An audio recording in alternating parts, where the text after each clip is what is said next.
আজকের গুরুত্বপূর্ণ আঞ্চলিক সংবাদে সবাইকে জানাই স্বাগতম। আজ 13 ফেব্রুয়ারি 30 মাঘ বৃহস্পতিবার। আজকের সকালের বিশেষ বিশেষ খবর হলো, আজ থেকে রাজ্যে শুরু হচ্ছে উচ্চ মাধ্যমিক। এবার পরীক্ষায় অবতীর্ণ হচ্ছে 3,06,925 জন পরীক্ষার্থী।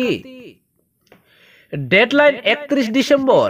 হাইলাকান্দির সব প্রকল্পের কাজ শেষ চাই, ঘোষণা মন্ত্রী কৃষ্ণেন্দু পালের। কাটিগুড়ার বাগান অঞ্চলে সক্রিয় নারী পাচার চক্র, চাঞ্চল্য এলাকা জুড়ে। অভিযোগের তীর স্থানীয় 3 মহিলার দিকে। এ ব্যাপারে বিস্তারিত থাকবে প্রতিবেদনে। 12 দিন তীব্র জল সংকটে ভুগবেন মহানগরবাসী। এবং সর্বশেষ খবরটি হলো, সিন্ডিকেট করে চুরি, এক রাতের অভিযানে পুলিশ ধরল 21 নিশি কুটুম্বকে। এবারে শুনুন বিস্তারিত খবর। আজ থেকে শুরু হচ্ছে উচ্চ মাধ্যমিক চূড়ান্ত বর্ষের পরীক্ষা। এবার পরীক্ষায় অবতীর্ণ হবে 3,06,925 জন পরীক্ষার্থী। এর মধ্যে 1,44,502 জন ছাত্র এবং 1,62,523 জন ছাত্রী। কলা শাখায় বসবে 2,30,091 জন পরীক্ষার্থী। এর মধ্যে 90,146 জন ছাত্র এবং 1,31,945 জন ছাত্রী। বিজ্ঞান শাখায় বসবে 57,724 জন শিক্ষার্থী। এর মধ্যে 32,977 জন ছাত্র ও 24,747 জন ছাত্রী। বাণিজ্য শাখায় অবতীর্ণ হবে 17,869 জন শিক্ষার্থী। এর মধ্যে 12,553 জন ছাত্র এবং 5,366 জন ছাত্রী। কারিগরি শাখায় অবতীর্ণ হবে 1,241 জন শিক্ষার্থী। এর মধ্যে 826 জন ছাত্র এবং 415 জন ছাত্রী। রাজ্যের মোট 856টি পরীক্ষা কেন্দ্রে অনুষ্ঠিত হবে উচ্চ মাধ্যমিক চূড়ান্ত বর্ষের পরীক্ষা। অপরদিকে অভিভাবক মন্ত্রী হিসেবে দায়িত্ব গ্রহণের পর বুধবার প্রথমবার হাইলাকান্দি সফরে এলেন মন্ত্রী কৃষ্ণেন্দু পাল। এ জেলার অভিভাবক মন্ত্রী হিসেবে প্রথম পর্যালোচনা সভায় সরকারি আধিকারিকদের কড়া বার্তা দিলেন মন্ত্রী পাল। জেলার উন্নয়নমূলক প্রকল্পগুলিকে মিশন মোডে শেষ করার কড়া নির্দেশ দিয়েছেন তিনি। বিশেষ করে হাইলাকান্দি জেলায় চলা সব ধরনের নির্মাণ প্রকল্পের কাজ 31 ডিসেম্বরের মধ্যে শেষ করার নির্দেশ দিয়েছেন তিনি। কৃষ্ণেন্দু পাল এদিন হাইলাকান্দিতে এসে প্রথমে জেলা বিজেপি কার্যালয়ে সাংগঠনিক অনুষ্ঠানে যোগ দেন। এরপর তিনি জেলা শাসক কার্যালয়ে পর্যালোচনা সভায় অংশ নেন, যা প্রায় 3 ঘন্টা ধরে চলে। সভা শেষে মন্ত্রী জানান, প্রধানমন্ত্রী আবাস যোজনায় কোনো দুর্নীতি বরদাস্ত করা হবে না। তিনি বিশেষভাবে উল্লেখ করেন, এই প্রকল্পকে দালাল মুক্ত করতে সরকার শুরু থেকেই কড়া পদক্ষেপ নিচ্ছে। বৈঠকে প্রকল্পের স্বচ্ছতা নিশ্চিত করতে কয়েকটি গুরুত্বপূর্ণ সিদ্ধান্ত নেওয়া হয়েছে। প্রধানমন্ত্রী আবাস যোজনায় দুর্নীতি ধরা পড়লে জেলা শাসককে কঠোর ব্যবস্থা গ্রহণের নির্দেশ দেওয়া হয়েছে। মন্ত্রী আরো জানান, হাইলাকান্দির বেশ কয়েকটি বিভাগের কাজ অত্যন্ত মন্থর গতিতে চলছে, যা দ্রুত নিষ্পত্তি করতে হবে। বিশেষ করে পূর্ত বিভাগের সব নির্মাণ কাজ 31 ডিসেম্বরের মধ্যে শেষ করার নির্দেশ দেওয়া হয়েছে। একই সঙ্গে জেলা স্বাস্থ্য বিভাগ, জলসম্পদ বিভাগ ও কৃষি বিভাগের প্রকল্পগুলিকে ত্বরান্বিত করার গুরুত্ব তিনি তুলে ধরেন। এছাড়াও প্রধানমন্ত্রী আবাস যোজনার আওতায় ঘর নির্মাণ 95 দিনের মধ্যে শেষ করার ব্যবস্থা নিতে আধিকারিকদের নির্দেশ দেন মন্ত্রী কৃষ্ণেন্দু পাল। বন বিভাগকে বনাঞ্চলে বসবাসকারী জনজাতি সম্প্রদায়ের অধিকার সুনিশ্চিত করতে কার্যকর ব্যবস্থা গ্রহণের পরামর্শ দেন তিনি। সবাই আরো জানানো হয়, হাইলাকান্দি দুয়ারবন 24 কিলোমিটার আসামমালা সড়কের 20% কাজ ইতিমধ্যে সম্পন্ন হয়েছে। সাংবাদিকদের প্রশ্নের জবাবে মন্ত্রী পাল জানান, অ্যাডভান্টেজ আসাম রাজ্যে বিদেশি বিনিয়োগ বৃদ্ধিতে গুরুত্বপূর্ণ ভূমিকা পালন করবে। তিনি বলেন, মুখ্যমন্ত্রী হিমন্ত বিশ্ব শর্মার নেতৃত্বে এই উদ্যোগ দেশ বিদেশে ব্যাপক আলোচিত হচ্ছে। পর্যালোচনা সভায় উপস্থিত ছিলেন 2 বিধায়ক জাকির হোসেন লস্কর ও নিজামুদ্দিন চৌধুরী, জেলা শাসক নিসর্গ হিবারে গৌতম, পুলিশ সুপার লীনা দুলে, জেলা বিজেপি সভাপতি কল্যাণ গোস্বামী, প্রাক্তন সভাপতি স্বপন ভট্টাচার্য সহ জেলার বিভিন্ন দপ্তরের শীর্ষ আধিকারিকরা। মন্ত্রী কৃষ্ণেন্দু পালের স্পষ্ট বার্তা, প্রকল্পের কাজে গাফিলতি বরদাস্ত করা হবে না। সমস্ত প্রকল্পের কাজ নির্ধারিত সময়সীমার মধ্যেই শেষ করতে হবে, যাতে জেলার উন্নয়ন পরিকল্পনা সফলভাবে বাস্তবায়িত হয়। অপরদিকে কাটিগুড়ার বাগান অঞ্চলে সক্রিয় নারী পাচার চক্র, চাঞ্চল্য এলাকা জুড়ে। অভিযোগের তীর স্থানীয় 3 মহিলার দিকে। কাটিগুড়ার বিভিন্ন চা বাগান অঞ্চল থেকে নাবালিকা মেয়েদের বিভিন্ন ফ্ল্যাট বাড়িতে কাজ পাইয়ে দেওয়ার নাম করে নিয়ে গিয়ে বহির্রাজ্যে বিক্রি করছে একটি চক্র। ওই চক্রকে সহায়তা করছে কাটিগুড়ার এই 3 মহিলা। চাঞ্চল্যকর এই অভিযোগে খেলাইন থানায় মামলা দায়ের হলেও পুলিশ এখন পর্যন্ত ঘটনার সুরাহা করতে পারেনি। এক বিশেষ সূত্র থেকে পাওয়া তথ্য অনুযায়ী কাটিগুড়া বিধানসভা কেন্দ্রেরই এক এলাকার এক চা দোকানের মহিলা এবং তার মেয়ে সহ বাগান অঞ্চলের অন্য এক মহিলা এই ঘটনার সঙ্গে সরাসরি জড়িত। ওই মহিলা তার মেয়ে সহ আরেক মহিলার নাম কালাই থানায় দায়ের করা মামলাতেও রয়েছে। কাটিগুড়া থেকে নাবালিকা নারী পাচারের এই চাঞ্চল্যকর ঘটনার সূত্রপাত 8 মাস আগে। এরা এলাকার বিভিন্ন চা বাগান এলাকার নেহাত দরিদ্র পরিবারের মেয়েদের টার্গেট করে শিলচর করিমগঞ্জ হাইলাকান্দিতে ঘরের কাজকর্ম করার টুপ দিয়ে চক্রটি বেশ কয়েকটি মেয়েকে রাজ্যের বাইরে পাঠিয়ে দিতে সক্ষম হয়েছে গত 8 মাসে। তবে পুরো ঘটনার সামনে আসে এই চক্রের ফাঁদে পড়ে পাচার হয়ে যাওয়া চা বাগান অঞ্চলের একটি মেয়ে রাজস্থান থেকে পালিয়ে আসার পর। মেয়েটি রাজস্থান থেকে অনেক কষ্ট করে গুয়াহাটি এসে সেখানের পুলিশের কাছে নিজের অবস্থা বর্ণনা করে আশ্রয় নেয়। এরপরই বেরিয়ে আসে আসল রহস্য। মেয়েটির দেওয়া বয়ান অনুযায়ী চলতি বছরের 5 জানুয়ারি গৃহকর্মে নিয়োজিত করার প্রলোভন দিয়ে তাকে এবং কাটিগুড়ার এক চা বাগানের অন্য একটি মেয়েকে নিয়ে যাওয়া হয় রাজস্থানে। সেখানের একটি বাড়ির কক্ষে তাদের আটকে রাখা হয়েছিল। মেয়েটি সেখান থেকে কৌশলে বের হয়ে অনেক কষ্ট করে গুয়াহাটিতে এসে পুলিশকে পুরো ঘটনা জানায়। এরপর মেয়ের পরিবার গুয়াহাটি গিয়ে পুরো ঘটনা জানতে পারেন। নাম প্রকাশে অনিচ্ছুক ওই মেয়ের পরিবারের পক্ষ থেকে বেশ কয়েকজন অভিভাবক জানান অত্যন্ত গরিব শ্রেণীর চা শ্রমিক গোষ্ঠীর বেশ কয়েকজন নাবালিকাকে কাটিগুড়া থেকে পাচার করা হয়েছে। এর মধ্যে রাজস্থানের প্রত্যন্ত গ্রামাঞ্চলে কয়েকটি মেয়েকে বিয়ে দেওয়া হয়েছে। এই ঘটনার সত্যতা প্রমাণের জন্য একটি বিয়ের ছবি সহ আরো যেসব তথ্য দিয়েছেন তারা, সেটা যাচাই করে জানা গেছে নারী পাচারকারী চক্রটি কাটিগুড়ার মহিলা ব্যবসায়ী ও তার মেয়ের সহযোগিতায় বিভিন্ন চা বাগান অঞ্চল থেকে নাবালিকাদের কাজের প্রলোভন দিয়ে আসামের বাইরে পাচার করছে। এসব তথ্য যে সত্যি তা স্বীকার করেছেন পাচার হয়ে যাওয়া বেশ কয়েকটি মেয়ের অভিভাবকরা। কাটিগুড়ার এক চা বাগানের বাসিন্দা জানিয়েছেন তাদের নাবালিকা মেয়েকে শিলচরে কাজ পাইয়ে দেওয়ার নাম করে নিয়ে গিয়েছিল অপর এক বাগানের মেয়ে। অভিভাবকরা তাদের মেয়েকে নিয়ে পৌঁছে দিয়েছিলেন কাটিগুড়ার ওই চা দোকানের অভিযুক্ত মহিলার বাড়িতে। এরপর তাদের মেয়ের আর কোনো খবর পাওয়া যায়নি। পরবর্তীতে তারা জানতে পারেন তাদের নাবালিকা মেয়েকে রাজস্থানের একটি পূর্ণবয়স্ক ব্যক্তির সঙ্গে বিয়ে দিয়েছে চক্রটি। এই অভিভাবকের পক্ষ থেকেও কালাই থানায় মামলা দায়ের করা হয়েছে। সামগ্রিকভাবে মেয়ে পাচারের এই ঘটনাটি পুরো কাটিগুড়া এলাকায় ব্যাপক চাঞ্চল্যের সৃষ্টি করেছে। এই বিষয় নিয়ে মুখ খুলেছেন কাটিগুড়ার বিজেপি নেতা সুব্রত চক্রবর্তী।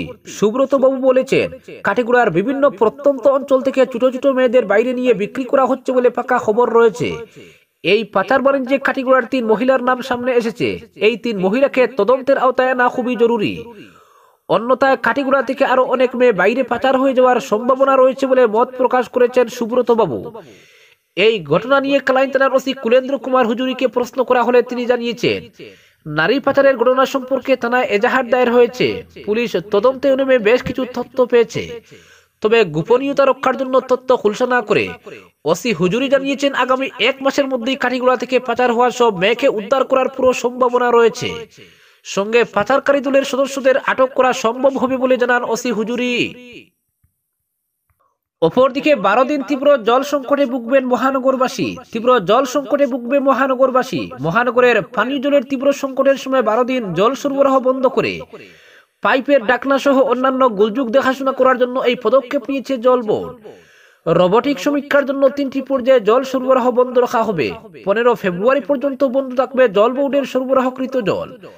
দ্বিতীয় পর্যায়ে 19 থেকে 22 ফেব্রুয়ারি এবং তৃতীয় পর্যায়ে 25 থেকে 28 ফেব্রুয়ারি পর্যন্ত জল সরবরাহ বন্ধ থাকবে বলে এক নোটিশে জানানো হয়েছে। জল বোর্ডের এই নোটিশের পর রাজধানী মহানগরের বাসিন্দাদের মধ্যে তীব্র প্রতিক্রিয়ার সৃষ্টি হয়েছে। কারণ খরার দিনগুলিতে গুয়াহাটি মহানগরের ভূগর্ভের জলের স্তর কমে যাওয়ায় এমনিতেই জলের অভাব দেখা দেয়। কাজেই এই সময় জল বোর্ডের এই সিদ্ধান্তকে ধিক্কার জানিয়েছেন জনগণ। সঙ্গে পাইপের গোলযোগ পরীক্ষার নামে বারবার জল সরবরাহ বন্ধ করে রাখাটা সহ্য করা হবে না বলে তারা সতর্ক করে দেন জল বোর্ডকে। এই ব্যাপারে মহানগরের উন্নয়ন সমিতির সাধারণ সম্পাদক বীরেন শর্মা বলেন জল সরবরাহ প্রকল্পের কাজ 2009 সালে শুরু হয়েছিল এবং 2011 সালে জল সরবরাহ করার কথা ছিল, কিন্তু মহানগরবাসীকে 2022-23 সাল পর্যন্ত অপেক্ষা করতে হয়। এরপরও সম্পূর্ণরূপে জল সরবরাহ করতে পারেনি জল বোর্ড। রোবটিক সার্ভের নামে জল বোর্ড জল সরবরাহ বন্ধ রাখলে বিকল্প ব্যবস্থার মাধ্যমে জনগণকে জল সরবরাহের ব্যবস্থা করতে হবে। কারণ এই সময় ভূগর্ভের জল শুকিয়ে তলানিতে থেকে ফলে দেখা দেয় তীব্র জল সংকট। কাজেই নোটিশ দিয়ে দায়িত্ব এড়ানো চলবে না। অপরদিকে সিন্ডিকেট গড়ে চুরি, এক রাতের অভিযানে পুলিশ ধরল 21 নিশি কুটুম্বকে।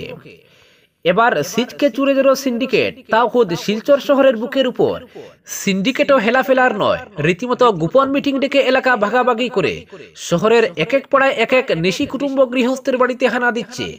চুরির সামগ্রীর মধ্যে রয়েছে তাক লাগানো বৈচিত্র্য, ই রিক্সা থেকে শুরু করে ভাঙ্গা সিলিং ফ্যান, ওজন মাপার যন্ত্র থেকে কিপ্যাড মোবাইল। নিশি কুটুম্বদের তালিকা থেকে বাদ যাচ্ছে না কিছুই। তবে সব দিন বা বলা ভালো সব রাত তো সমান যায় না।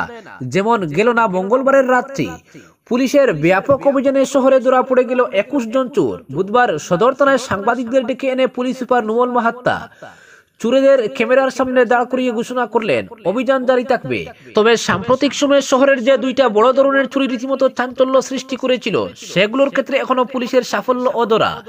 শহরের বিশিষ্ট নাগরিক হরিদাস দত্তের 4 চোরের বাড়ি থেকে সন্ধ্যা রাতে আলমারি ভেঙে 40 ভরি সোনা আলগুচে হাতকে নিয়ে যায় চোর। অন্যদিকে সাংবাদিক উত্তম সির আশ্রম রোডের তালাবন্ধ বাড়িতে ঢুকে সবকিছু উলটপালট করে দিয়ে হাতের সামনে যা পেয়েছে তুলে নিয়ে যায় নিশি কুটুম্বরা। এই দুটো ঘটনায় এখনো চুরের টিকির নাগাল পায়নি পুলিশ। বিস্ময়ের বিষয় হলো, দুটো চুরির ঘটনায় ঘটেছিল গত 20 জানুয়ারি। বুধবার সদর থানায় এসপি মাহাত্তা সাংবাদিকদের জানান, শহরের বিভিন্ন এলাকা থেকে নিয়মিত চুরির ঘটনার অভিযোগ তাদের কাছে জমা পড়ছে।